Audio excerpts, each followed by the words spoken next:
Trump is super serious. I told you when he started talking about annexing Canada economically that I think he's serious. I don't think he's joking. Everybody's having a good laugh, but I think he's dead serious about this. And I think he's even more serious now. And I'll show you video of him talking about it. He's serious, and he's going to use our economic hardship in order to force us to do what he wants, which is to join the United States, because basically that's already the configuration we're in. We just need to make it formal. And Trump is ready to do that. Sign the papers. I've got them right here. Thanks very much. Signature right there. Thanks. So pretty crazy stuff. Doug pivots to China, but Doug is out of touch. Doug Ford goes on Jesse Waters' show, and they're talking about things. And Jesse Waters pushes back hard on Doug Ford. He's like, why don't you want to be an American? Everybody wants to be an American. Everybody loves America. What are you talking about, man? So pretty crazy stuff going on there. Economic emergency. Trump needs more room to operate. I feel like he feels his shoulders are being constricted a little bit, so he needs to break out of that. So he's going to call an economic emergency in order to have the leverage to build the wall, buy Canada, buy Greenland, buy Panama. And anybody else got any properties for sale? He's looking to put up some buildings, a Trump Tower or two. It's incredible. A challenge is filed to the prorogation, and we have to start with the prorogation. And Donald Trump Jr. landed in Greenland yesterday for their very first MAGA rally, and he ran it. He dialed Donald Trump into it. I'll show you that, Greenland's first MAGA rally. When will Canada go to their first MAGA rally? Canada. When will Ontario, will there be a MAGA rally in Toronto before Donald Trump's 4 years are up? And will they rename Sankofa Square back to Dundas Square if that happens? Anyway, there's lots to get to. Let's get to it. First, we have to talk about the prorogation, and there's a legal challenge. Justice Center for Constitutional Freedoms is announcing this challenge, and Brian Lilly says, desperate times call for desperate measures. Now, before anyone dismisses this, in 2019, a British court ruled prorogation illegal, Boris Johnson's. And so all of that's very interesting because British courts and precedent actually do have an impact on Canadian law. So it's what the British system does is often cited in Canada as, well, our system's based on their system, and this is what they did. What do you think? Maybe we should do it, maybe we shouldn't. Their justice minister and attorney general in England are separate positions, and they separated them years ago, and Canada has kept ours together. And there's a whole doctrine around it. There's a whole reasoning around it, everything, blah, blah, blah, blah, blah. But anyway, I digress.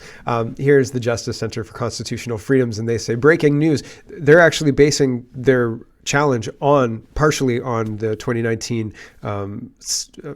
prorogation being illegal in the United Kingdom. Anyway, today, 2 Canadians have asked the federal court to declare that Prime Minister Trudeau's decision to prorogue Parliament is unreasonable and must be set aside. With help from the Justice Center, applicants David McKinnon and Aris Lavinrose, sorry if I'm getting that wrong, contend that the prorogued Parliament serves the interests of the Liberal Party of Canada and not the interests of the Canadians to whom they are responsible. A prorogued Parliament suspends all parliamentary activity and shields the government from democratic accountability. Lawyer James Manson stated that the decision, quote, violates the constitutional principles of parliamentary sovereignty and accountability. The applicants, David McKinnon, likened the decision to tyranny and the withering of our constitutional heritage. And then read more here. So here's actually a video, and this is James himself here, and he's telling us about his motion. I've got 3 timestamps for us to go through because it's a 10-minute video, 9.5-minute video, and it's packed full of interesting information in different parts. So let's double check that it's the correct speed. It's not. By James Manson here. It's not. The first 20 seconds are worth it, so we'll listen. Constitutional lawyer. By now, I think quite a number of you have probably seen the news on social media that the organization that I work with, we've been able to file a challenge to Prime Minister Trudeau's prorogation of Parliament that happened yesterday. That document was filed sometime this afternoon, and I would expect that hopefully we'll be getting going with that case on an urgent basis very soon. Certainly the court will appreciate the gravity of the situation. But we'll leave it there for that part now. I've got to move up to about 3 minutes. Here we go. It usually happens probably once every Parliament or so.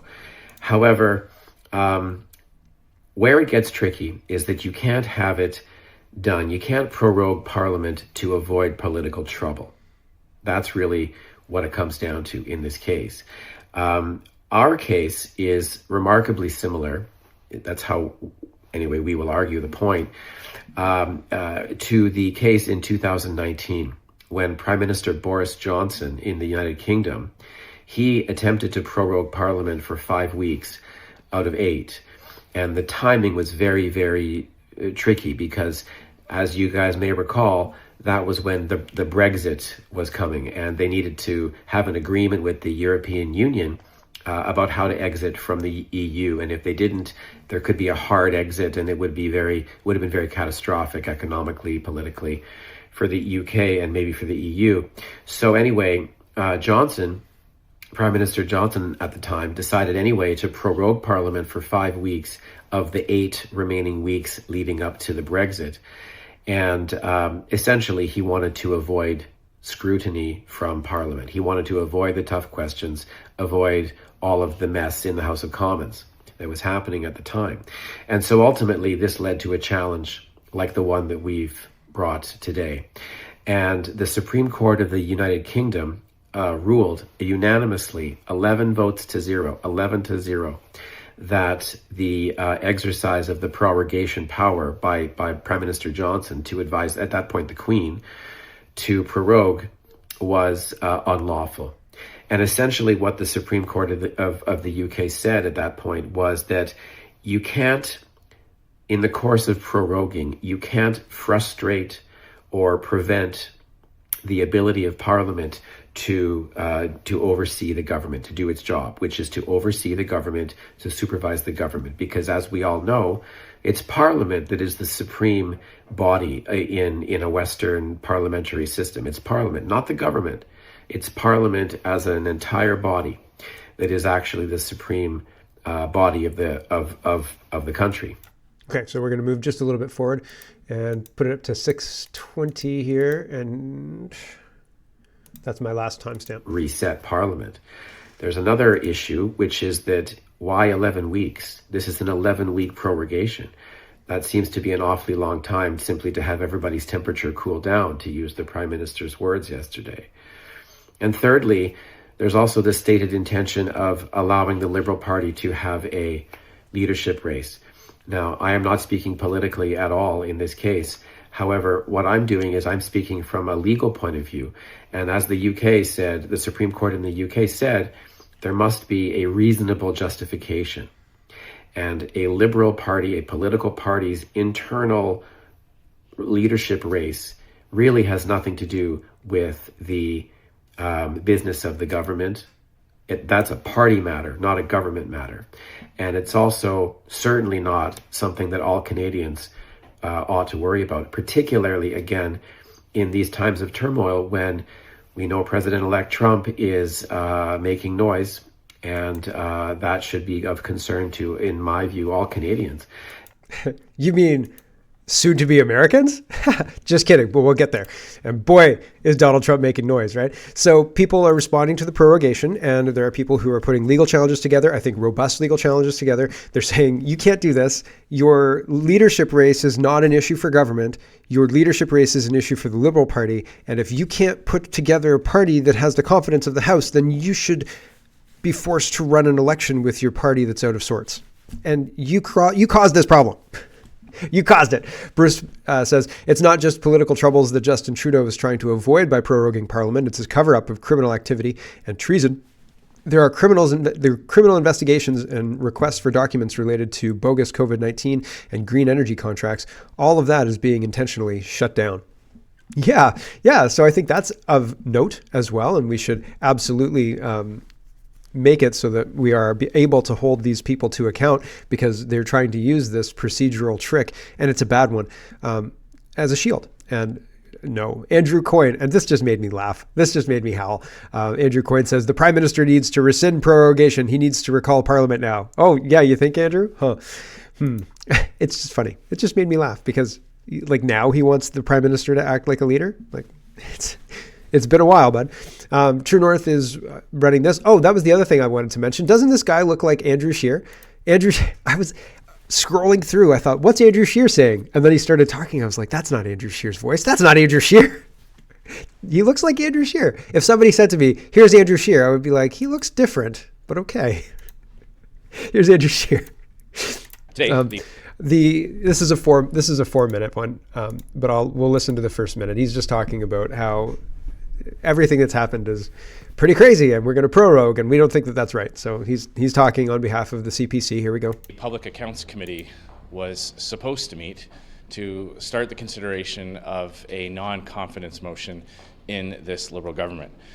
Rather than allow that to happen, Justin Trudeau has selfishly shut down Parliament to avoid accountability. That non-confidence motion was being moved because after 9 years of Trudeau's government and this Liberal Party running the country, Canadians have been suffering through so much misery. Families going to food banks for the first time in their lives, families with 2 incomes, sometimes having to go to food banks to supplement their groceries. People turning down thermostats as the Liberal carbon tax has driven up home heating and utilities. Homeless encampments in tent cities popping up all across the country. 1,400 tent encampments in Ontario alone. Violent crime rising by 50% since the Liberals took office. All of this has caused so much suffering and hardship, and Justin Trudeau kept desperately clinging to power, even as more and more of his own MPs expressed non-confidence in his government. And rather than do what was right and allow the Canadian people to have their say in a carbon tax election, Justin Trudeau has run and hid from accountability and cowardly announced his resignation rather than give Canadians the choice. Putting this off. So we'll just leave there. Yeah, people are upset. I can understand that. Andrew Scheer again says Trudeau selfishly and cowardly shuts down Parliament. Yep, that's what's going on. Justice Centre again says, read Justice Centre President Carpe's analysis of the decision to prorogue Parliament in the Western Standard. Parliament cannot be prorogued for the purposes of advancing partisan political interest or to prevent members of Parliament from holding the government to account, stated John Carpe. Read the full analysis, including an insight into what happened when the UK's former Prime Minister tried to do the same thing. So I don't know if it'll map directly onto Canadian politics, what happened in the United Kingdom, but we're probably going to find out. So should be interesting. Here's the whole thing. I'm not going to read it right now. We've got lots more news to do, but the link is in the description if you're interested. And the Liberals are putting out this as a cover. I guess they want to run the government, but they don't want to do anything that they are supposed to do, like run the House of Commons or anything like that. They just want to do it on social media, right? It's a social media kind of thing, and things done by orders in council and stuff, not through the regular channels. And so they've put out, for anyone who may be confused, not the United States, and it's got the map of Canada and then the United States. And this is not an effective meme. And especially when you realize that it is just a counter to Donald Trump's truth posts. And this is the first one. This was put out yesterday at 7:21 p.m. And it's got the United States of Canada. All of it says, "Oh, Canada." And it's the United States and Canada, all with the American flag in there. I'm surprised Greenland's not attached, but hey, what are you going to do, right? And here's a second one. This one was a little bit earlier. They're very close in succession. 21-26. And so this is United States, right? And it's got all of Canada and the United States as the United States. So there you go. Interesting. Do you think that... Now, I play Civilization, and it's really fun. I'm winning my game right now. It's on like the second easiest level because I'm trying to get used to the game mechanics, because Civilization 5 is different than Civilization 6, and there's a whole bunch of balancing things like governors that I've never used before, so I didn't know how it really worked. So this is my second game on it, and I'm absolutely destroying them, so I have to up the difficulty. But I digress. I've learned the mechanics a little bit, and it's pretty good. What my point is that sometimes in Civilization, you have like an army that's 6 turns away or something like that, and barbarians are attacking your village, and you're like, oh my gosh, I've messed up. I've screwed this up. I've done a bad thing. I don't have any defensive things here, and I've got to get my army there as fast as possible. Now, like there have been situations where like I've overextended that way, and I think that maps to economically. Canada's overextended. We've screwed up, and they thought they were going to use that economic weakness to force Canada into the New World Order, digital currency. Here it is. There's nothing you can do anyway. Your country's bankrupt. Ha, ha, ha. Trump sees that and says, okay, Canada's been compromised by globalists. Their country has been hollowed out, basically, and they're not allowed to develop. Either they're not allowed to develop their wealth, or They're taxed up the wazoo, whatever it is. But that country is captured. I can't negotiate with them. So I'm just going to remove the captured leadership and take it over myself. And so we're kind of stuck economically 6 turns away from the village we need to protect because of all the bad governance. I was going to say BS, but bad governance that Justin Trudeau and his group and other people too, although Harper was economically pretty okay for Canada. But we're now in a situation where Donald Trump could realistically cause enough economic hardship for the businesses that people say, "God, let's figure this out. Let's join. Let's do what Trump wants." There's a lot of people who are saying, "Yeah." There's a lot of yes. There's also a lot of no. Okay. There's also a lot of no. I said yesterday I'm not on board with this, but the more I think about it, and again, like I think it's going to be a difficult transition no matter what happens. But it solves a lot of problems. Poilievre, I don't think, has a solution for solving. The Senate, a lot of our corrupt bureaucracy. See, would that stay in place? I don't know. But I think that Trump removing the Canadian leadership and assuming Canada solves problems, also causes problems. And again, we're one step closer to an Amero, one world government, NWO, East versus West bloc. There's all sorts of red flags with this. I'm not enthusiastically coming in and saying we should definitely do this. I'm saying economically we screwed up, maybe on purpose, and now Trump's using that as a lever to force us to do what he wants. Does that make sense? Here's Trump talking about this. He says, this is the core of the argument. This is 10 seconds here, I think. Here we go. They should be a state. That's why I told Trudeau when he came down, I said, what would happen if we didn't do it? He said Canada would dissolve. Canada wouldn't be able to function. They should be a state. If that's true, we can't stand on our own. The only way we stand is with the subsidies that the United States gives us. And there's a longer speech, and it's right here. Oh no, there's an even longer one, like 15. He did a whole presser, and then he did questions and stuff, and very robust question answer period. Really, it was quite good.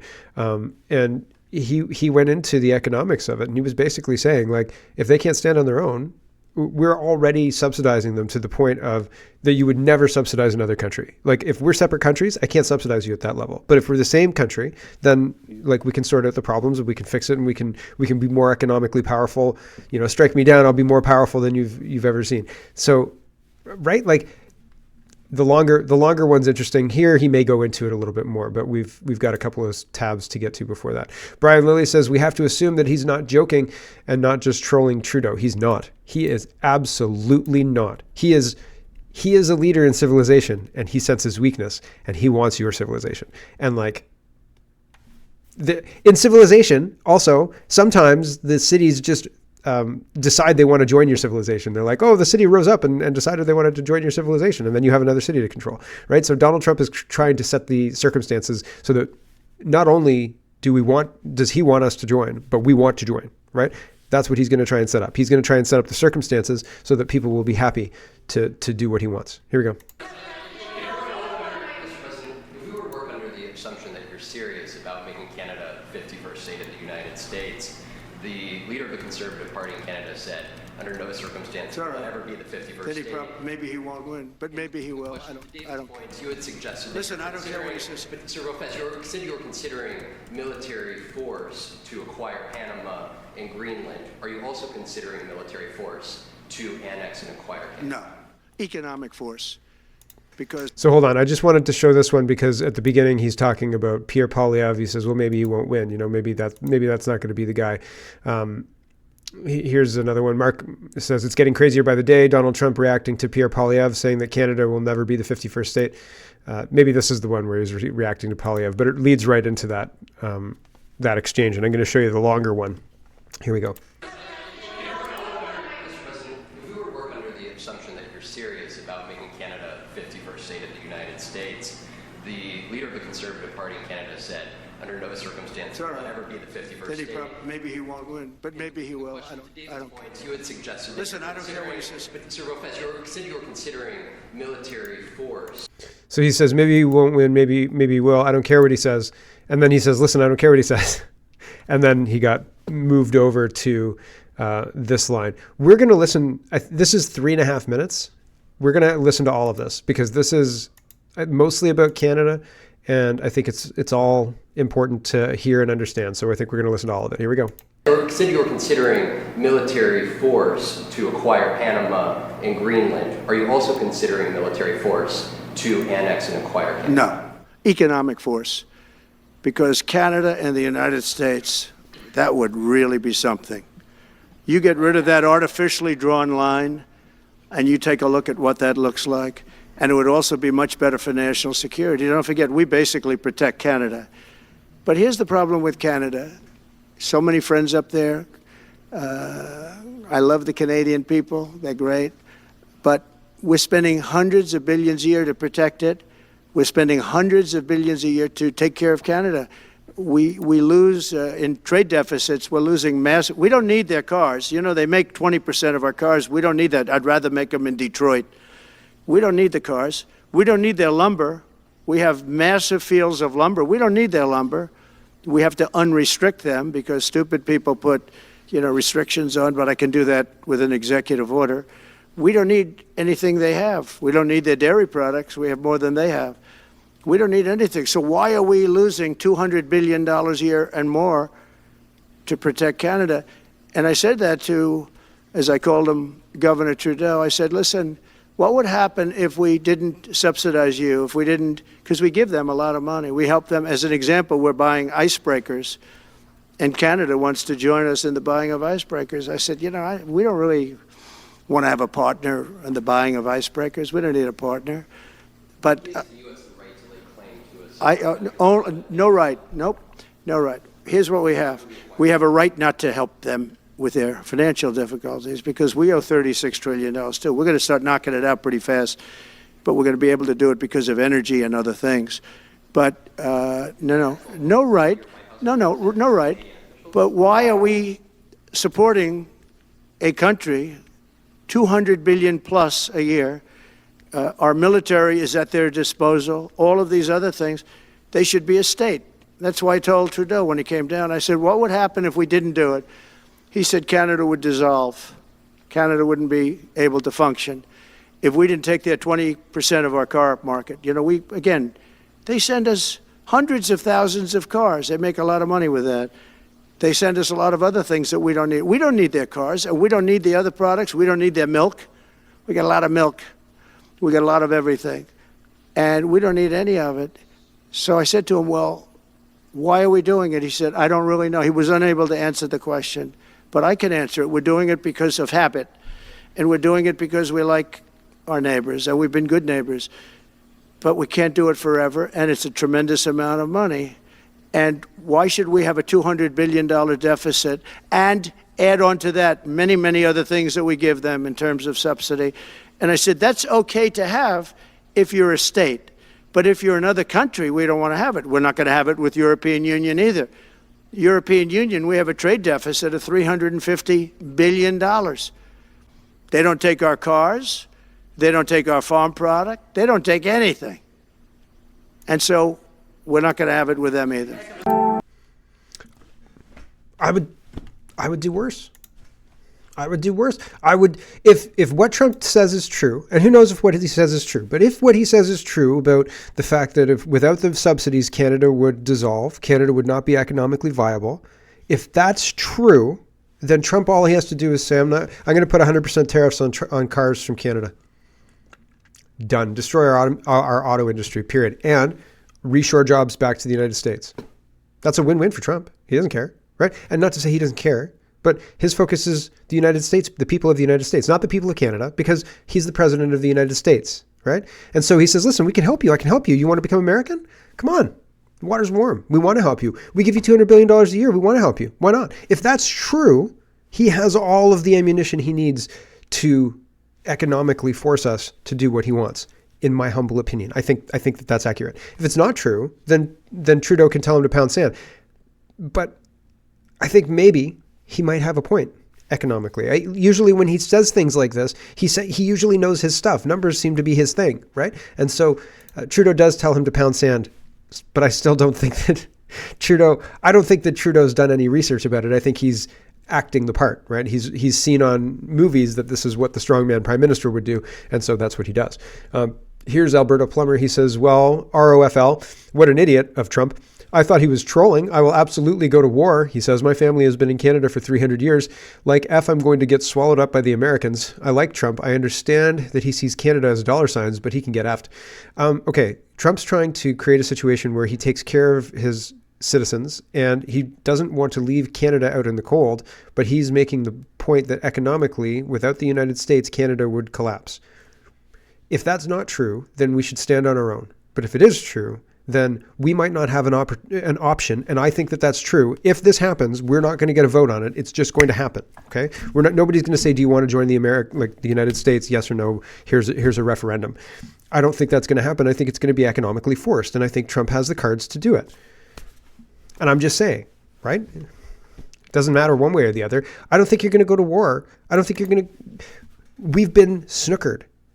In civilization, we're 6 moves away, meaning they can attack your city for 6 moves. Does your city have the defenses to withstand 6 attacks? Probably not. So you're moving your army back and your whatever base is getting attacked.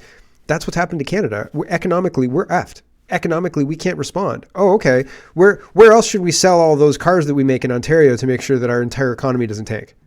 Where else? Because if the United States doesn't want them, where else are we going to send them? If the United States doesn't buy those cars, our economy gets screwed. And that's just one example. And Trump says, we don't need those cars. I'd rather make them in Detroit. Right? Like he holds a hand that he can destroy our economy if he wants to, but he doesn't want to. He's saying, join us and we can all be very strong, economically successful together. Right? And so I'm not saying we should, I'm saying, I think we're effed and he's offering us a lifeline and we could choose to ignore that. Sure. But maybe we won't have a choice. I strongly believe we won't have a choice. It doesn't matter what we think because we're screwed economically and he knows it and he holds the cards. Kirk says, let's recap the situation in Canada. Our employment is growing while the number of jobs is shrinking. Our economy is slowly collapsing. Public sector jobs growth outpaces private sector job growth, disguising the true problem. Yeah, because the government keeps hiring people with really, really high salaries, but they're incompetents, right? But it looks like job growth. Record people using food banks. Record people can't afford housing. Justin Trudeau's Liberals mass immigrated millions of low-skilled labor. Now they're trying to get out of Canada. We have a record amount of asylum claims and people living off taxpayers. Crime is getting out of control. People are dying waiting for healthcare. Euthanasia became a healthcare tool. We are paying some of the highest prices for pretty much everything. We are carbon taxing ourselves while being an energy powerhouse on energy costs. While being an energy powerhouse, our costs on electricity are ridiculous, on energy, not just electricity. We have supply chain cartels making our own products more expensive for Canadians. Milk, dairy, eggs. Milk, eggs, chicken. Yeah. Dairy is milk. Anyway, we red tape interprovincial trade for no particular reason. When all taxes accounted for, Canadians are paying 50% in taxes with less to show for it. The Liberals are waiting to increase taxes further, capital gains rates at which the CRA already collects, record amounts of people overdosing from drugs, much of it supplied and lost by the government. Terrorist cheerleaders are freely walking and shutting down our streets.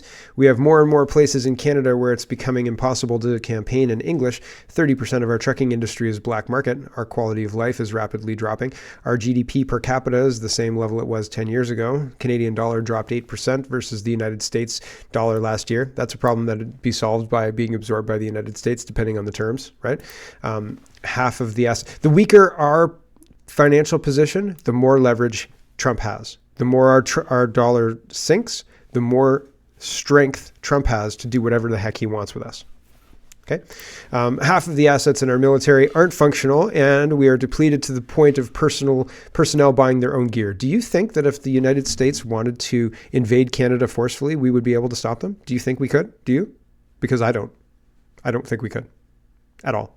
I think we could for 10 seconds, and people would just be like, "Oh, okay, sorry guys, we didn't realize you were bringing tanks because we're refueling them, and the fuel's not on the base yet." And also, only 10% of them work, right? Like I feel like we would be outgunned in 10 seconds and nobody would die because everybody would realize the reality of the situation really, really quick.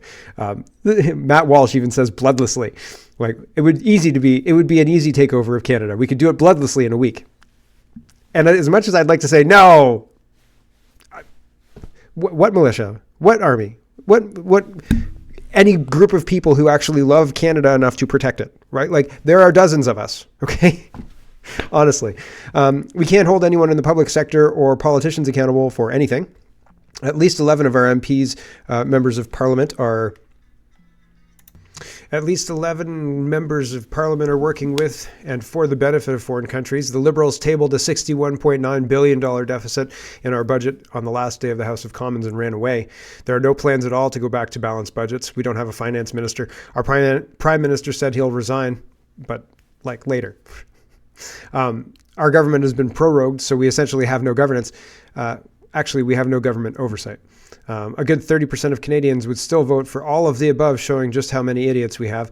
The Liberals don't want you to question any of the above and keep trying to introduce bills infringing on our freedom of speech. Our biggest partner and closest ally wants to put 25% tariffs on us and annex us, but at least we have tampons in the men's washrooms. So here we are. That's kind of where we're at, right? And again, I think the economic instability of Canada makes it even more likely that Donald Trump will be able to leverage his position to do what he wants, okay? Justin Trudeau says there isn't a snowball's chance in HE double hockey sticks that Canada would become part of the United States.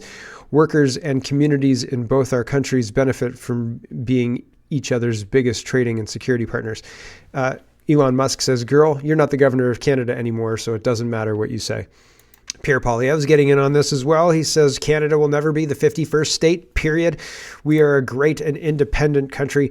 We are the best friend to the United States. We spend billions of dollars and hundreds of lives helping Americans retaliate against Al-Qaeda's 9/11 attacks. We supply the U.S. with billions of dollars of high quality and totally reliable energy well below market prices. We buy hundreds of billions of dollars of American goods. Our weak and pathetic NDP Liberal government has failed to make these obvious points. I will fight for Canada. When I'm Prime Minister, we will rebuild our military and take back control of the border to secure both Canada and the United States. We will take back control of our Arctic to keep Russia and China out. We will axe taxes, slash red tape, and rapidly green light massive resource projects to bring home paychecks and production to our country. In other words, we will put Canada first. Do you believe Pierre Poilievre, as he is the strongman act going to work? I don't know. Jagmeet Singh says, cut the crap, Donald. No Canadian wants to join you. There's a bunch of Canadians who want to join him. We are proud Canadians, proud of the way we take care of each other and defend our nation. Your attacks will hurt jobs on both sides of the border. You come for Canada's jobs, Americans will pay a price. Yeah, I don't think starting a fight with Donald Trump is the way to solve this problem. That's just my opinion. And Jagmeet Singh is the last guy I'd want strongmanning for me. Here is Jesse Waters and Doug Ford kind of getting into a fight. And it's interesting because Jesse Waters is like, everybody wants to be Americans. What's wrong with you people? So here's Doug Ford and Jesse Waters. He opens with, loved Rob Ford. Rob was a buddy. And we interviewed him one time or whatever. So interesting. Here we go. Doug Ford, the Premier of Ontario. Too fast. Sorry, everybody. I listened to it before. Here we go. Canada joins me now. All right, Premier. By the way, I loved your brother. We did an interview. Great guy. Yeah, what's your problem with the United States absorbing Canada? Well, first of all, Jesse, I love the U.S. I love Americans, and I get it. President-elect Trump is a real estate tycoon. He's made billions, but that property's not for sale. As simple as that. But I have a better idea, Jesse. Why don't we create Fortress Amcan and make sure it's the richest, wealthiest, most prosperous jurisdiction in 2 countries anywhere in the world. We have the critical minerals, we have the energy, we have the electricity that America needs. And there's only one place I'd want to sell it to, and that's the U.S. Well, you could sell it to us or we could all own it together, and that's a choice we can all make together. You say this isn't for sale, but everything has a price. The $1 Million Man says that. Can you think of this more as a merger instead of an acquisition? Don't think about being taken over. Think about this as a coming together. Yeah, we can come together on a great trade deal. We're two greatest countries in the world. Do you know what the problem is? I've lived 20 years in Pivot. the U.S. Matter of fact, I spent a lot of time in Philly, where you did, for 7 years, and in Chicago. There's not one American that I speak to out there, Jesse, that has a problem with Canada. Do you know what the problem is? China's the problem. China is shipping in cheap parts into Mexico, and then Mexico slapping a Made in Mexico sticker on, shipping it up through the U.S. and Canada, costing American and Canadian jobs. Like, Mexico has to make a choice, Jesse. I get They're it. either with Beijing or Washington. No, I I'll get tell it. you I get it. sir. You say that Americans don't have a problem with Canadians, and we don't. But it seems like you have a problem with us. Because if I were a citizen of another country and I was a neighbor of the United States, I would consider it a privilege to be taken over by the United States of America. That's what everybody else in the world wants, American citizenship. For some reason, that's repellent to you Canadians. And I find that personally offensive, Premier. Well, you know something, Jesse? We're proud Canadians, just like there's proud Americans. And if we join together and take on the world with a great trade deal between us, I think that'd be fabulous. No one could stop us. Well, that's the point, because Trump says we're paying to protect Canada a lot, but Canada's ripping America off on trade. So why don't we just redraw the map to make it fair? So we're the largest trading partner in the world, 1.3 trillion. So yeah, Doug Ford doesn't concede, and Jesse Waters keeps pushing and basically says, all right, get out of here, you weirdo. And that's the end of it. So, what do you guys think, right? Danielle Smith says Canada is a strong, independent nation with the 9th largest economy in the world, and our southern neighbors benefit from this economic strength. We are the United States' best customer. We buy more products and services from the United States than any other single nation, and more than Germany, United Kingdom, France, Italy, and Vietnam combined. We can strengthen our partnership even further in the coming years by securing our shared border and fighting unfair Chinese trade practices that harm workers in both of our countries. I will continue to share with Americans the economic story Alberta has to tell, and that's why I will be in Washington during the inauguration. So Danielle Smith's going down for the inauguration. Here's Brandon, and he says it's happening. This is another map of the United States of MAGA. Right, so Greenland's on there, and then you've got Alaska, the Yukon, the Northwest Territories. You've got Columbia, Vancouver, Alberta, Saskatchewan, Manitoba. There's other states that I can't really. Algeria, I don't know. There's Ontario, Quebec, and a bunch of other little nods. But it's interesting. Do you think it's possible? Do you think that it could happen? I don't know. Initially, my knee-jerk reaction was, I don't think it could happen practically. Like, I don't think that it could happen. But after listening to Trump talk about it, it sounds like, one, he's serious, and two, he's really, really serious. So the ferryman weighs in on this. He says, they're just straight up calling for the North American Union, and dumbasses are eating it up. Yeah, Trump wants to rename the Gulf of Mexico to the Gulf of America. I think he actually is putting it through Congress. Like, he's like, yeah, let's do this thing. Here's Election Wizard. Donald Trump is considering declaring a national economic emergency to provide legal justification for a series of universal tariffs on allies and adversaries, the CNN reports. And I said, I think Trump's right for calling an economic emergency. If you walk in and your country is giving billions of dollars to Ukraine and like Tom, Dick, and Harry, anybody who wants the money, green initiatives. Basically, if you walked in and saw that what the Canadian government was doing, you'd declare an economic emergency too, right? And Trump walked in and saw what they were doing was worse than what we're doing here in Canada. I think he's right. Anyway, I say put yourself in his shoes. How many billions for foreign countries? What does the United States get for that? Why should their citizens subsidize foreign country on the backs of their tax dollars just because Canada wants that money? I would do far worse than Trump. I think I would. I think I would do way worse than what he's proposing, or I wouldn't see a way out of it, and because I didn't see a way out of it, I'd be stymied. I'd be paralyzed with, I want to cut these people off, but I don't want to do the economic harm that would be caused by me cutting them off. So how do I justify continuing to pay for this other country and continue that and not harm these people economically? How do I do that? And I don't think I'd take their country over, and then we can continue giving them money as if they were our country. Yay, right? Problem solved. I wouldn't see that. Anyway, I think the national economic emergency is not a stretch, not a leap. I think it's absolutely a good description of what's going on. Really, honestly, truthfully. Matt Walsh says, if we acquire Greenland, we should at least consider also taking Canada. North America should be ours. We could conquer Canada bloodlessly in about a week. Something to think about, folks. Yeah. I mean, yeah, if the United States came in and said, no, we're taking you guys over. And we're like, no, are you serious? Yeah, we're serious. Okay. Hello, everyone. Thanks very much for watching.